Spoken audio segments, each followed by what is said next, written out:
मोदी जी बड़े शौकीन आदमी हैं और शौक भी बड़े महंगे महंगे वाले।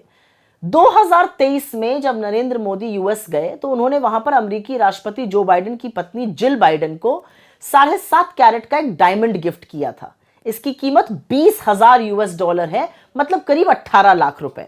और 2023 में जिल बाइडेन को मिलने वाले सारे तोहफों में सबसे महंगा तोहफा यही था। सोचिए, मोदी जी ने ब्रुनेई के सुल्तान से ज्यादा महंगा तोहफा दिया था जिल बाइडेन को। तुम क्या चाहते हो सुप्रिया स्नेत? मोदी जी तुमको सोने का कंगन दे या मोदी जी तुमको गले का हार दे? दोस्तों, ये लोग बहुत जाहिल गवार हैं, क्योंकि जब इसका आका दूसरे को दान में दे तो बहुत खुश होता है कि मैं राहुल गांधी मुझको इसको इतना गिफ्ट दिया, उसको इतना गिफ्ट दिया। जब मोदी जी गिफ्ट करे तो इसको इन लोगों को जो है पिछवाड़े में जलन होने लगता है। और मैं डंके की चोट पे कहती हूँ कि हिंदुत्व एक बीमारी है और इस बीमारी का इलाज हमें करना पड़ेगा। ये है महबूबा मुफ्ती की बेटी इल्तिजा मुफ्ती। इतना जाहिल हरमखोर ये इंसान है, कहती है कि हिंदुत्व एक बीमारी है, उसको उखाड़ फेंकना जरूरी है। अब ऐसे नाजायजों से क्या कहना है जो तलवार के नोक पर सलवार पहना था। और रहा हिंदुत्व को उखाड़ फेंकने की बात, जिस हिंदुत्व को ये उखाड़ फेंकने की बात कर रही है, उसी हिंदुत्व के वजह से आज तुम सबका अस्तित्व बचा हुआ है। नहीं तो तुम भी किसी पाकिस्तानियों की तरह नंबर में लाइन में लग के कहता कि अल्लाह के नाम पर 1 किलो आटा दे दो बाबा। नहीं, लेकिन अगर कोई पत्थर उठाएगा, चाहे वो मुसलमान हो चाहे वो कोई और हो, तो उसको रोका जाएगा ना। रोका तो जाएगा, तो वो ऐसा भी नहीं रोका जाता।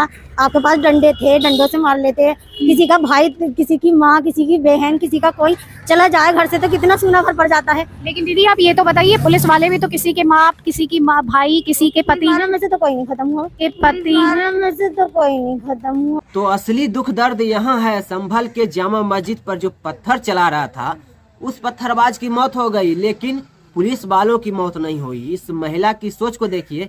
इसका कहने का मतलब ये है कि पुलिस वालों को भी मौत होनी चाहिए, पत्थरबाज की मौत नहीं होनी चाहिए।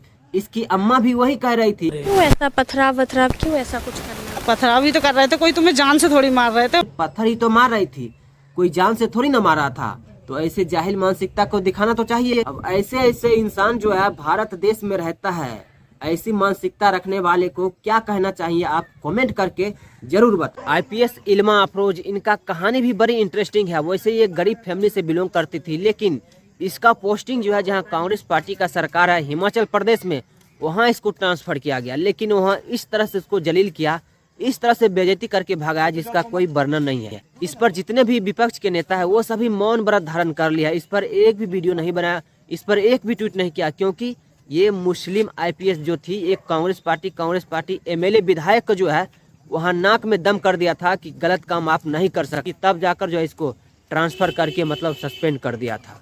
अब बताइए, इससे घटिया जाहिल इंसान कौन हो सकता है? वहीं अगर ये भाजपा राज में हुआ होता, तब देखते कितना ये लोग मातम मनाते, कितना ये कब्रिस्तान से उठ कर जो है ये वीडियो बनाता कि मुसलमानों के साथ गलत कर दिया, मुसलमानों के साथ अन्याय हो रहा है। लेकिन योगी ने जब एक मुस्लिम को ट्रांसफर किया, मतलब सस्पेंड कर दिया, जब एक हॉस्पिटल में सही ढंग से ऑक्सीजन नहीं दे रहा था, इसलिए उस पर बहुत सारा जो है आरोप लगाया गया था। लेकिन अभी इस पर जो विपक्ष का नेता सब चुप्पी साधा हुआ है, क्योंकि कांग्रेस पार्टी के राज में इसका ट्रांसफर हुआ था और बेइज्जती हुआ था। वहीं अगर भाजपा के राज में इसका बेइज्जती हुआ होता, तब जाकर देखते कि कितना ये लोग मातम मनाते। वैसे मैं आपको बता दूं, ये मुस्लिम है, लेकिन इसका घर जो है यूपी में है और ये बहुत ही गरीब किसान की बेटी थी।